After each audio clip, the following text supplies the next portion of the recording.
Bonjour, hello, good morning again. Le président, bonjour à nouveau, monsieur le témoin. Je redonne la parole à Maître Altit. Merci, monsieur le président.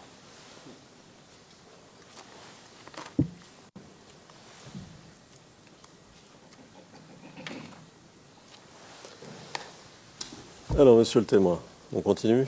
Ouais. Alors, vous nous avez dit, au cours de votre témoignage, avoir appris de votre tante qu'il y avait eu un bombardement au marché d'Abobo. Est-ce que vous pouvez nous dire exactement quand elle vous a appelé? À quelle heure? En effet, ma tante m'a appelé aux environs de 11 heures. Mais ce n'est pas pour le marché d'Abobo, mais plutôt pour le quartier SOS. Le marché d'Abobo, je l'ai appris par l'un de mes petits qui a été assassiné du nom de Kone Klochari. Alors, on va essayer d'éclaircir les choses. Ouais. Donc, votre tante vous appelle vers 11h, 11h du matin, 11h du soir? 11h du matin. 11h du matin, d'accord. Et le marché d'Abobo, vous dites, qui vous l'apprend et à quel moment il vous l'apprend et dans quelles circonstances? C'est Kone Klochari qui m'a informé du bombardement du marché d'Abobo. Et en ce moment-là, j'étais déjà à la MAMA, c'est-à-dire à la maison d'arrêt militaire d'Abidjan. Il vous a téléphoné? Oui, il m'a téléphoné. D'accord. Et c'était vers quelle heure et quel jour? Bon, je ne saurais vous dire ni l'heure ni le jour, parce que je ne me rappelle plus. Mais je me rappelle au moins que c'est lui qui m'avait informé de cela. D'accord. Alors, je vais vous lire un bref passage de votre attestation. Au paragraphe 128, la page 500.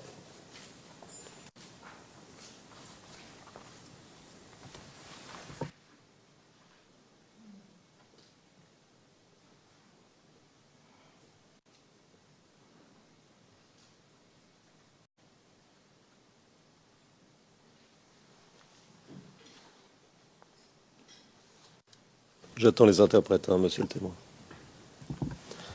Alors, je cite, et c'est vous qui parlez. Dans la nuit, ma tante, vous donnez son nom mais je ne le donne pas, ma tante m'a appelé pour me dire qu'ils ont entendu un bruit assourdissant d'explosion et qu'ils sont en train de les tuer. Fin de citation. Alors là, c'était la nuit qu'elle vous appelle. Non, en fait, là, c'était une erreur. Je crois bien qu'il s'est introduit soit par ceux qui ont tapé ou bien par moi-même qui l'ai dit. Mais le SOS d'Abobo a été bombardé dans la journée, c'est-à-dire dans la matinée aux environs de 11 heures. D'accord. Hier, au cours de votre témoignage, vous avez accusé Pega Eni et Brice Kamanan d'être responsables des tirs. Alors, c'est très simple. Les transcrits français, sur ce point, ne sont pas très clairs. C'est-à-dire ce que vous avez dit n'est pas entièrement retranscrit parfaitement. Est-ce que vous pourriez nous dire, maintenant, est-ce que vous pourriez dire à cette Chambre, de manière très simple, pourquoi vous pointez votre doigt vers ces deux personnes?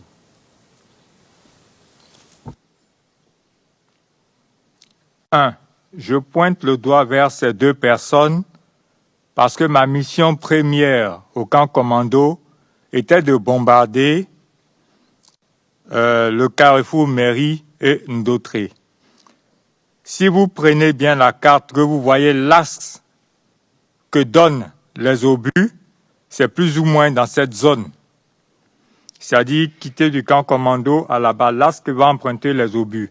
C'est pas trop loin de passer par là. Ça, c'est un. En deux, au cours des mains à main, quand on payait main à main, il y a Kamanan Brice qui m'a dit qu'il a exécuté sa mission et qu'il n'était pas le responsable. Mais plus tard, il a nié cela entièrement. Et au camp commando, je suis certain d'un truc. Si le commando peut être invisible, ou même les jeunes d'Abobo avaient des mortiers, avec l'attitude qu'avaient les FDS envers les gens de ce quartier, moi je crois bien qu'ils allaient s'en servir. Et le camp commando d'Abobo allait être désert, parce qu'il allait le quitter. C'est vrai que là-bas, on avait des VAB, on avait un char de la GR, mais lorsque vous avez un mortier, vous n'avez pas besoin d'être à côté. Si vous faites des tirs groupés, il est sûr de pouvoir atteindre l'objectif. Ça veut dire que même s'il ne maîtrisait pas trop l'engin, mais au fil du temps, un jour, on allait avoir un obus dans ce secteur-là et puis on allait déserter. Et on n'avait pas de moyens de protection contre les obus là-bas, au camp commando. Donc, je me dis comme ça, si c'était effectivement les jeunes d'Abobo qui avaient tiré, normalement, ils allaient plutôt tirer, pas vers leurs parents, mais plutôt vers le camp commando. Et quand on prend l'axe des obus, quelqu'un ne me dira pas le contraire. C'est plus ou moins dans la zone, parce que du camp commando, quand vous prenez l'axe, ça donne l'impression d'aller entre SOS, le marché. Le marché même n'est pas loin, sinon à proximité de la mairie. Donc on ne me dira pas le contraire. D'accord. Mais une erreur est toujours possible. Par exemple, les jeunes ou le commandant invisible disposant par hypothèse de mortier peuvent faire une erreur et viser un endroit et arriver ailleurs. Your Honors. Monsieur MacDonald, Monsieur le Président. Le Président, Monsieur le Procureur, Monsieur MacDonald, Monsieur le Président, à notre sens, cette question appelle à une conjecture. Le témoin apporte sa réponse et par conséquent, toute autre hypothèse ou toute autre question hypothétique ne seront que ça, des hypothèses. En réponse,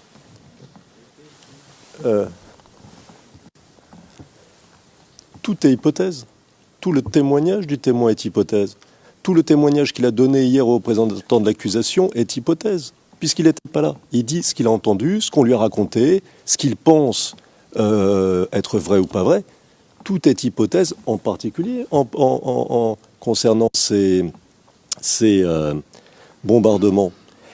Et à partir du moment où l'on l'admet comme témoin, on est intéressé par ce qu'il peut dire.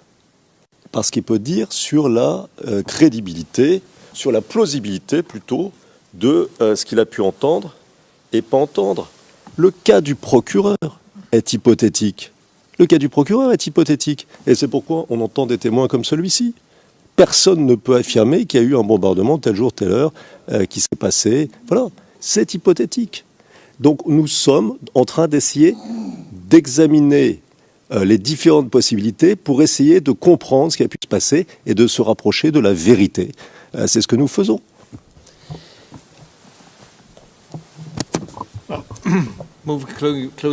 Le juge président. C'est plus proche de la... Enfin, se rapprocher de la vérité, c'est aussi hypothétique. Mais lorsque vous dites que les jeunes... Est-ce que les jeunes ont l'utilisation du commandant invisible, hypothétiquement, pourrait être une erreur? L'obus aurait pu tomber ailleurs. En fait, c'est une question argumentative. Je ne vois pas comment le témoin pourrait répondre à une telle question. C'est pourquoi je vous demanderai de bien vouloir reformuler votre question. Merci.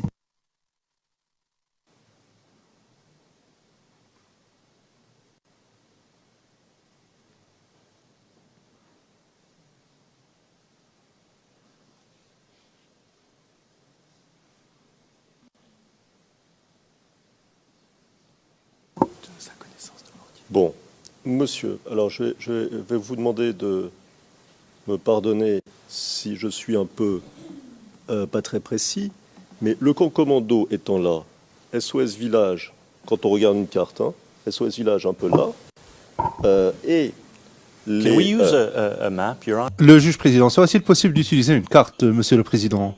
Pourquoi mon contradicteur n'utilise-t-il pas une carte pour montrer où se trouve le camp commando au lieu de lui proposer le président interrompant? Mais nous savons où se trouve le camp commando, monsieur MacDonald. Oui, je sais. Et où sont situés les différents lieux, par exemple SOS Village, qui n'a pas été indiqué à la carte, le juge président. Nous sommes dans ce procès depuis 1 an et demi, donc...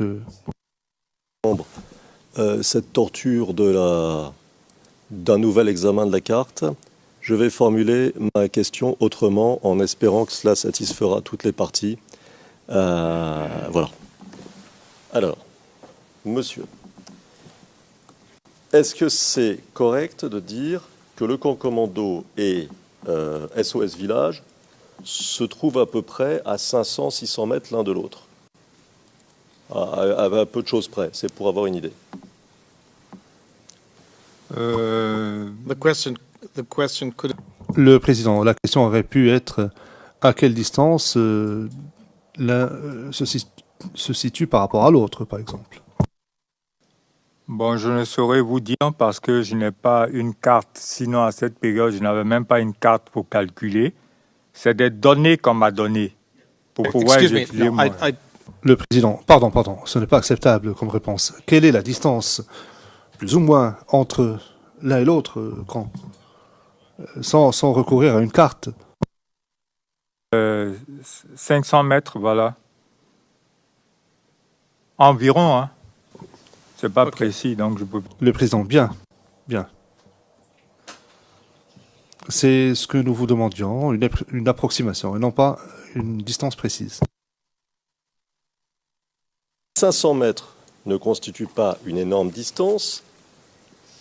Est-ce qu'il constitue, du point de vue de l'artilleur que vous êtes, une distance de marge d'erreur possible? Quand on tire, vous nous avez expliqué, de manière très claire d'ailleurs, que les mortiers, c'était pas précis, que plus on était près, moins c'était précis, n'est-ce pas? Non, c'est pas ce que j'ai dit. Hein. Que c'était pas précis et qu'il fallait des tirs groupés pour espérer atteindre un objectif. On est d'accord? Tout dépendait de l'expérience de celui qui utilisait le mortier. Bon, j'ai retenu que c'était pas très précis. Est-ce que nous sommes dans les 500 mètres, avec les 500 mètres, plutôt dans la marge d'erreur qui peut arriver lors d'un tir de mortier? On peut être dans la marge d'erreur. J'explique quelque chose. Tout dépend du pointage en hauteur. C'est-à-dire, lorsque vous pointez un peu plus, je prends par exemple un objet que vous mettez dans un tube qui doit projeter. Lorsque vous levez un peu plus le canon, vous êtes d'accord avec moi que par rapport au canon un peu plus incliné, la distance ne sera pas la même. Parce que le set de projectile ira à la même vitesse, mais la distance ne sera jamais la même. Si vous voulez, on peut essayer. Vous prenez un bout de papier que vous lancez en l'air directement à la descente et le bout de papier que vous allez lancer de manière oblique, les deux n'auront pas les mêmes distances. Bon, et ce qui est vrai pour un obus éventuel lancé du camp commando, la marge d'erreur, est vrai, par définition, pour un obus éventuel lancé par un groupe qui attaque le camp commando, que ce soit commando invisible ou autre. Est-ce que c'est vrai? Bon, la marge, quand vous me posez la question de savoir si c'est vrai, j'ai un peu du mal à vous répondre. Mais je suis convaincu d'un truc. Si les jeunes d'Abobo avaient des mortiers, vous êtes sûr que les FDS qui partaient, tiraient partout, avaient commis beaucoup d'exactions au niveau d'Abobo, on les aurait laissés là, continuer de commettre des exactions. Parce que tirant tout le long du chemin jusqu'au camp commando, vous savez ce qui se passe? Il y a eu des balles perdues qui ont pris des hommes, qui n'ont pas pris des hommes. Sous l'effet de la colère, les jeunes pouvaient utiliser ces mortiers-là dans cette zone.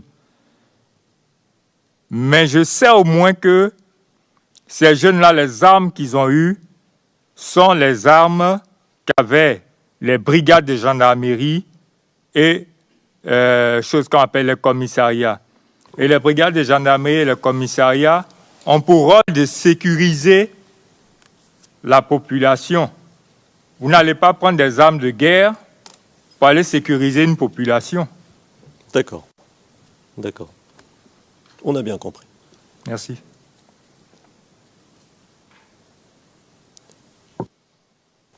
Alors, monsieur, on en revient à ce qu'on disait tout à l'heure. Vous avez accusé Pega Reni et Brice Camanan hier. Oui. Vous avez confirmé ça tout de suite. Oui. Êtes-vous au courant du fait que Camanan a été acquitté de ce dont vous l'accusez? Oui, je suis au courant. Mais moi aussi, je vais vous apprendre quelque chose. Attendez. Laissez-moi continuer ma question. Vous pourrez vous exprimer ensuite. Oui. Et je ne vois pas là où il y aurait objection ici. Monsieur MacDonald, avant que le témoin, le président, Monsieur MacDonald, avant que le témoin ne réponde à cette question, Monsieur le Président, l'accusation souhaiterait soulever une objection relative à la question même. Nous pouvons en débattre devant le témoin, cela ne pose pas de problème. Évidemment, mon contradicteur pourra terminer ses questions, mais avant que la réponse ne soit apportée, j'aimerais préciser que nous avons une objection. Le président, mais la question a déjà été posée, non? Vous faites référence à l'acquittement d'une personne. Et je demande au témoin si il est au courant. Bien. Le président, oui. Je ne vois pas où se trouve le problème. Sachant qu'il y aura une deuxième question liée à celle-là, et peut-être, si c'est un point particulier que je ne vois pas, pourra-t-on en discuter après? Enfin, j'en sais rien. Je ne vois pas le problème soulevé par l'accusation. Monsieur MacDonald, le problème, en fait, c'est très simple. La question n'est pas pertinente en l'espèce. Qu'il y ait acquittement ou condamnation, peu importe. Cela ne peut pas être utilisé pour tenter d'influencer la Chambre. Et c'est le but de cette question. Vous êtes censé entendre les éléments de preuve présentés en l'espèce. Nous n'avons aucune idée de ce qui a pu être dit ou présenté en tant qu'élément de preuve s'agissant des charges. Il s'agit d'une autre procédure devant d'autres juridictions dans un autre pays avec un système de droit différent. Par conséquent, la question ou la réponse à une telle question est sans objet et nous sommes prêts à admettre qu'effectivement il y a eu acquittement à la suite d'un procès là-bas, mais cela n'a aucune pertinence en l'espèce à notre sens, Monsieur le Président. Le Président, c'est à la Chambre qu'il appartient d'apprécier cela. Veuillez poursuivre votre interrogatoire. Non, écoutez, poursuivez. Seconde, c'est important que je puisse donner notre position là-dessus. On nous dit, on entend un témoin appelé par l'accusation qui dit quelque chose, et qui dit blanc, et nous avons un jugement d'une juridiction nationale qui dit noir, qui dit c'est pas vrai. C'est un fait. C'est un fait qui doit être utile. Mais Monsieur le Président, si vous permettez, parce que... Oui. Le Président, Maître Altit, j'ai dit que je trouvais que la question était pertinente, alors vous poursuivez. Alors, Monsieur le témoin, Ouais. vous voyez, c'est pas toujours facile. Hein. Ouais, c'est très intéressant d'ailleurs. C'est intéressant. Alors, donc, pardon, parce que j'ai un peu perdu le fil, vous nous avez dit que vous étiez au courant de ce que Camanan avait été acquitté. Le Président, un instant, Maître Altit. Disons que je ne parle pas de pertinence, mais d'admissibilité. La question est admissible, elle est admise, et non pas pertinente, pour qu'il n'y ait pas de doute là-dessus. Alors, donc, je vous repose la question, comme ça les choses seront très claires pour l'enregistrement. Étiez-vous ou êtes-vous au courant que Kamanan, dont vous nous avez parlé aujourd'hui et hier, a été acquitté de ce dont vous l'avez accusé? Oui. D'accord. Deuxième partie de la question. Êtes-vous au courant que Pega Reni, qui est l'autre personne que vous avez accusée hier et aujourd'hui, n'a même pas été poursuivi puisque le juge d'instruction n'a pas cru bon de le renvoyer devant le tribunal militaire pour être jugé? Ça, c'est avec moi-même mon apport. Alors, d'abord, est-ce que vous êtes au courant? Oui, je suis au courant. Et maintenant, allez-y, c'est avec votre accord, expliquez-nous. Très bien. Vous savez, je vais vous dire quelque chose. Aujourd'hui, je suis témoin ici. C'est parce qu'on veut avoir la véracité des faits, n'est-ce pas? Mais le jour où Kamanan Brice était jugé, après qu'il soit acquitté, quand je suis arrivé à Bobo, chez mon oncle, les habitants qui étaient là m'ont dit « Tu nous as trahis ». Je leur ai demandé « Mais pourquoi ?» On dit « Mais tu étais où au procès ?» Et moi, j'étais là, je n'ai pas bougé. Vous pouvez demander à ma hiérarchie, je n'ai pas bougé, je ne suis allé nulle part. Je n'ai reçu aucune convocation pour ce procès. Vous trouvez ça normal? C'est moi qui accuse. Et pourquoi je n'ai pas de convocation pour le procès? Et mieux, un jour, il y a le commandant Kofi Roger qui était venu prendre du carburant dans l'unité où je suis aujourd'hui. Il m'a dit comme ça que toi, tu nous as fait faux bon, on ne t'a pas vu au procès. Demandez à tous ceux, par exemple, je prends le cas. Lorsque je devais quitter Abidjan, Yamoussoukro pour Abidjan, les gens de la sécurité, quand ils m'ont appelé, je leur ai dit, référez-vous à ma hiérarchie. J'ai été formé militairement, hein. Oui. C'est ma hiérarchie qui doit m'appeler pour me dire, aujourd'hui, on te donne une permission pour aller à tel point. Je ne me lève pas délibérément pour venir m'asseoir au procès, mais en tant que qui? Et d'ailleurs, je ne savais même pas qu'il y avait procès. Vous trouvez ça normal? Alors,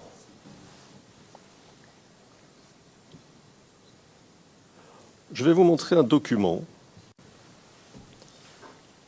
La référence, c'est CIV D15 0004 0097. Et on l'a en version papier. On va vous le donner en version papier, monsieur. Et on va le donner d'ailleurs à l'ensemble des partis et à la Chambre en version papier.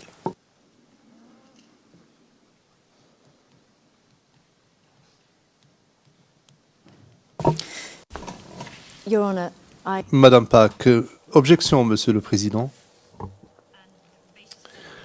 Le Président, vous soulevez l'objection concernant quoi? Madame Pack, l'utilisation de ce document, vous allez savoir de quoi il s'agit. Il s'agit d'un jugement judiciaire. Le juge président, non, non. J'ai déjà tranché.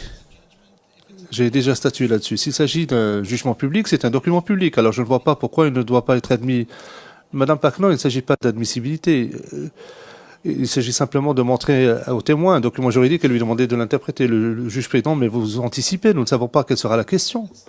Attendons d'abord d'entendre la question.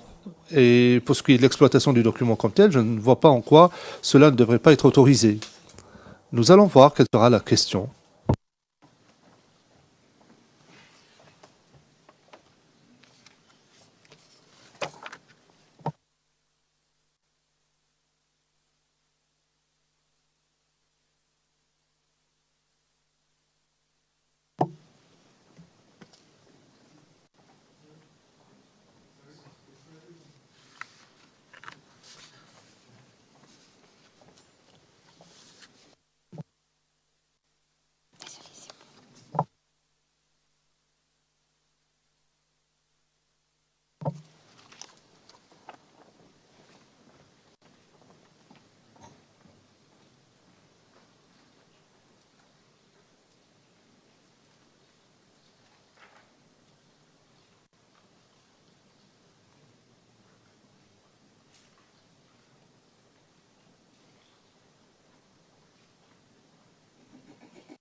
Alors, monsieur le témoin,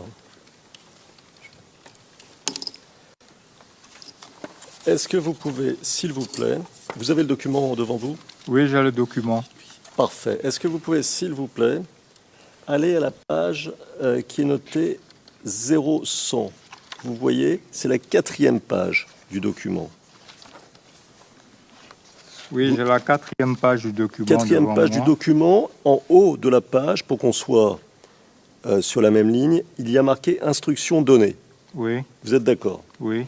Alors, je vais lire très rapidement. Sur cette page-là, il y a marqué « Le tribunal », après qu'il ait été mentionné que le tribunal a délibéré, il est marqué « Le tribunal, vu les pièces de la procédure suivies contre 1. Le commandant Gnawa Dablé et le MDL Kamanan Brice Éric Tano, ensuite le rappel des charges, ensuite le rappel des articles du Code pénal, puis il est noté, vous êtes avec moi? Oui, je vous suis. Vu que la carence, à mon avis, il faut enlever le que, vu la carence des témoins militaires, et vous voyez que parmi ces témoins militaires, il y a votre nom. On est d'accord? Oui. Bon.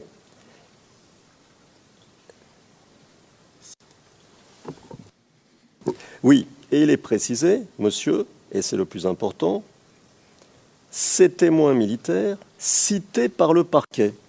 Donc ça veut dire que dans le jugement, il est rappelé que ces personnes dont vous avez été régulièrement cités. Donc quand vous nous dites que vous ne saviez pas, le jugement, lui, il dit que vous saviez puisque vous avez été cité. Est-ce que vous pouvez nous expliquer? Je peux très bien l'expliquer. Ma raison ici à La Haye, c'est parce que j'ai été convoqué et j'ai répondu. Pourquoi dans mon pays, je n'aurais pas répondu au jugement? Je vais vous dire, lorsque j'ai entendu parler de ce procès, c'est à la télévision. J'étais assis chez moi. Après que le verdict a été donné, le soir, aux environs de 20h, à la télévision, il y a eu un petit coup de flash. Et quelques jours plus tard, quand je suis arrivé dans le quartier où habite mon oncle, les jeunes qui étaient là-bas, ceux qui avaient vécu ces trucs-là m'ont dit que j'étais un traître. Je les ai trahis parce que je n'étais pas là-bas. Mais je veux dire aussi qu'en ce moment-là, personne ne m'a approché, personne ne m'a donné une convocation ni un ordre d'émission pour me rendre à Abidjan. Si j'ai été cité, je ne sais pas qui m'a cité. Est-ce que vous voyez ma signature dans tout ce qui est cité? C'est seulement mon nom. Est-ce que mon nom veut dire que c'est moi qui ai participé à cela? Je ne pense pas. Qui a parlé à mon nom? Ce n'est pas moi.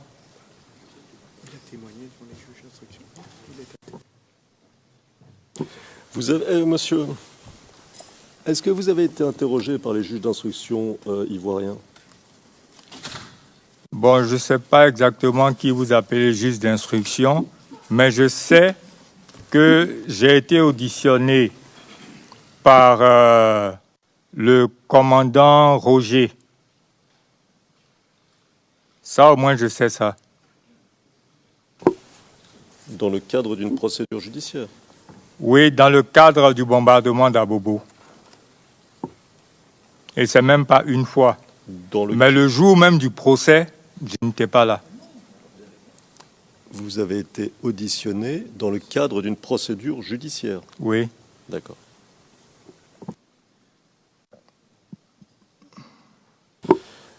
Alors,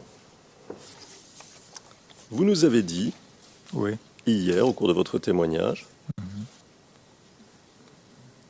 que vous aviez été arrêté une première fois le 18 mars 2011, et vous nous avez dit avoir été accusé d'avoir donné votre téléphone portable à Kwasi Patrice, qui se trouvait à l'hôtel du Golfe. Oui.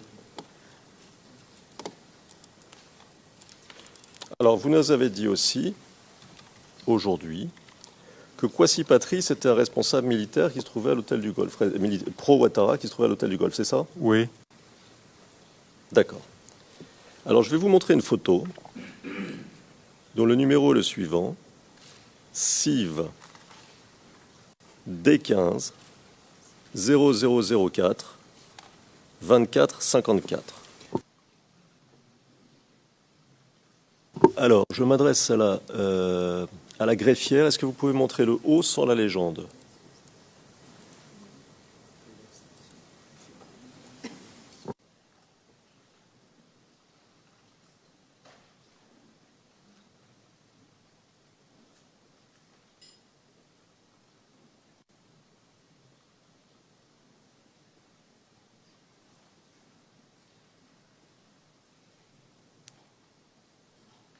Vous voyez la photo, monsieur?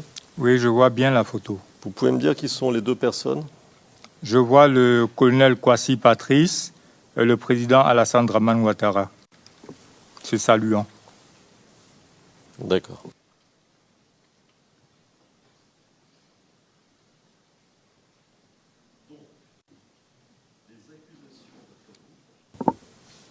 Donc, les accusations, d'après vous, portées contre vous, étaient uniquement d'avoir donné votre portable à Kwasi et non pas d'avoir saboté les véhicules du bazar. C'est ce que vous nous dites. En ce moment, personne, jusqu'à ce que je... Allô? Est-ce qu'on m'entend? En ce moment, personne ne pouvait savoir ce que j'avais fait. Peut-être que moi-même, volontairement, je l'ai dit. Maintenant, moi, à mon niveau où je suis assis là, est-ce que vous pouvez porter mes verres à votre distance? Je ne pense pas. Donc, étant au Golf Hotel, si je ne suis pas là-bas, ce n'est pas possible que je lui donne mon téléphone. Et c'est ce pour lequel j'ai été accusé. Seulement ce pour lequel j'ai été accusé.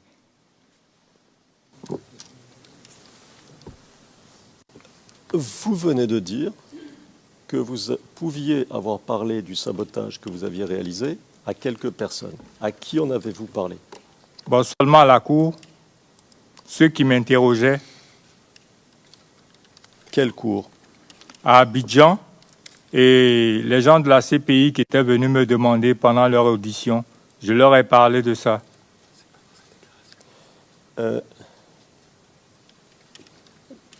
Je vais vous poser une question. Il me semblait avoir compris de votre témoignage que vous en aviez parlé au colonel Kwasi, puisque c'était ensemble que vous aviez réfléchi au meilleur moyen d'immobiliser les véhicules. En effet, c'est au colonel Kwasi à qui j'en ai parlé. Parce que ces 12-7 servaient plutôt à tuer les gens du Nord. Et moi, moralement, je me suis donné une mission. Trouver les voies et moyens pour arrêter ça. D'accord. Ça, vous nous l'avez déjà dit. Merci. Vous nous avez parlé de vos motivations. Là, j'essaie de prendre un autre aspect de la chose. Alors, la question est simple, hein, c'est pourquoi vous avez été arrêté et pourquoi vous avez été éventuellement poursuivi. Oui. Est-ce que vous avez commis d'autres sabotages que rendre inopérationnels ces véhicules? Non.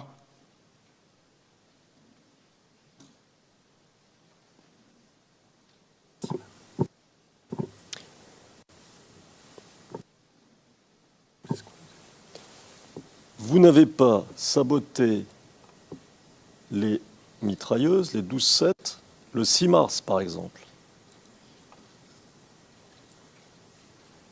J'ai bien dit que j'ai eu à saboter des 12-7. Mais quand vous me parlez du 12 mars, en effet, je n'ai pas cette date en mémoire. Mais je reconnais avoir saboté des armes qui partaient tuer les gens de ma région, sinon du Nord. D'accord. Donc, que ce soit clair, hein, on essaie de bien comprendre. Vous avez saboté les véhicules, Oui. et vous avez saboté les armes. C'est ça? Je n'ai jamais saboté les armes. Parce que saboter les armes allait me prendre beaucoup de temps.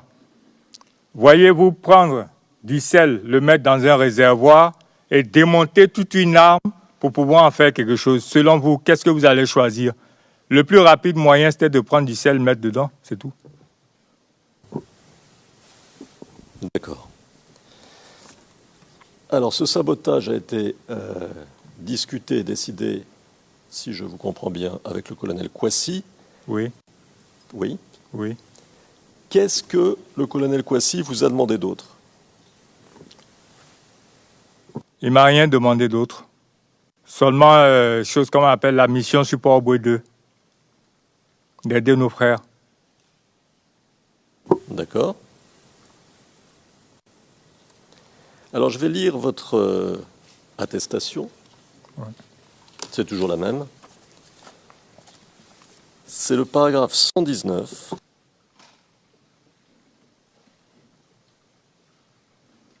Page 498.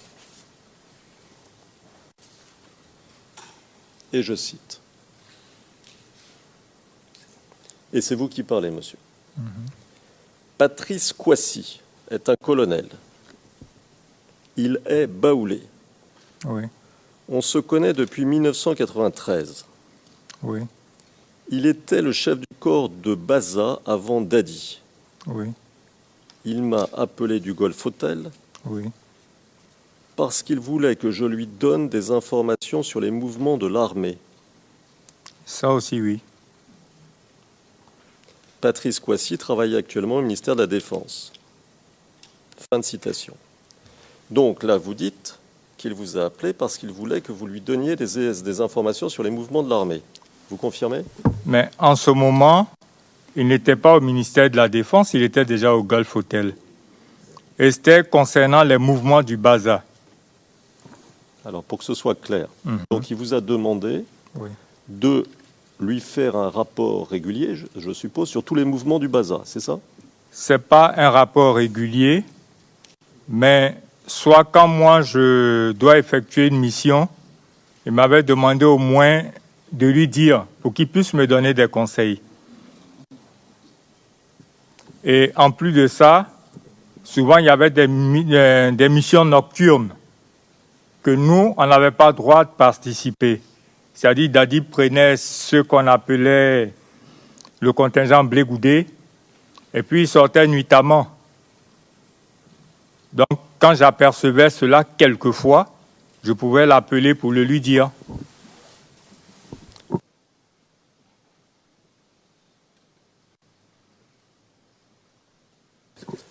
Avez-vous, monsieur, reçu de l'argent de Patrice Kouassi pendant la crise post-électorale? Il m'a fait un transfert d'unités, c'est-à-dire des recharges. Mais l'argent, physiquement, je ne l'ai pas reçu.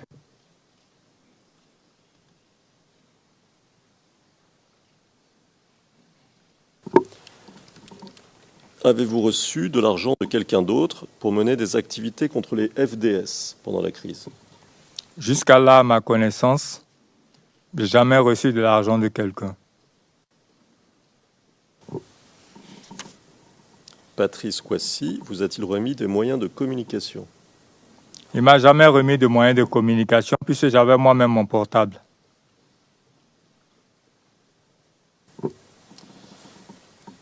Est-ce que vous connaissiez d'autres saboteurs? Moi, je connais mes missions, je ne connais pas pour les autres. Peut-être qu'il y a d'autres aussi qui s'étaient engagés, là, je ne sais pas. Mais tout compte fait, on avait tous un objectif. Réduire au maximum les dégâts de notre côté. C'est-à-dire réduire au maximum les tueries de notre côté. Nous avions tous un objectif, vous voulez parler de vous et d'autres saboteurs, c'est bien ça? Je ne sais pas ce que vous appelez d'autres saboteurs, mais je parle de moi. Les autres, ils ont leur ambition. Quelqu'un qui se lève pour dire, bon, ben, parce qu'on a tué telle ou telle personne et ça a été tel engin, je ferai ça. Ce n'est pas moi qui lui donne le conseil, ce n'est pas moi qui vis avec lui, ce n'est pas moi qui le motive, donc je ne sais pas. Moi, je sais ce que moi j'ai fait. Je vais présenter les choses un tout petit peu autrement. Ouais. saviez-vous s'il y avait d'autres militaires comme vous qui tentaient d'empêcher les mouvements des troupes du Baza, qui donnaient des informations à leurs contacts, à des contacts qui se trouvaient au Golfe, par exemple? Ben, vous me demandez un peu trop. Je ne suis pas les autres, je suis moi-même.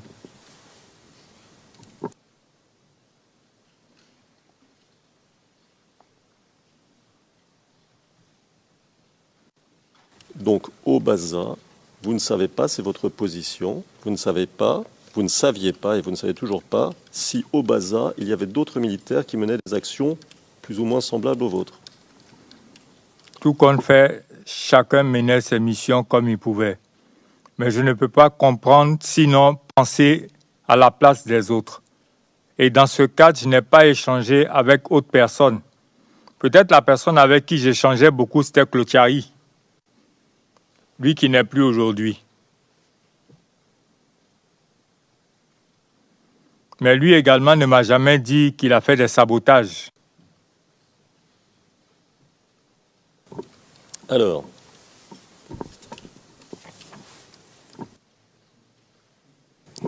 vous nous avez dit hier Oui, que vous étiez rendu au Golf Hotel oui. avec un dénommé Ouattara. Babaï. Babaï Ouattara, vous vous souvenez? Oui. Bon. Et je crois me souvenir que vous nous avez dit qu'il était militaire. Oui, il est militaire. Il demeure militaire. Il est toujours militaire. Oui. À quelle unité était-il? Il était du Baza. Sinon, oui, il était du Baza parce qu'il n'est plus du Baza. D'accord. Ce monsieur, par exemple, est-ce que lui aussi menait des activités des activités pour essayer de saboter les mouvements du Baza, donner des informations sur les allées et venues des membres du Baza, etc. C'est ce que je dis. Vous me demandez un peu trop. Moi, je connais les missions que j'ai faites. Mais les missions des autres, appelez-les, demandez-les. Ils sont mieux placés pour vous le dire.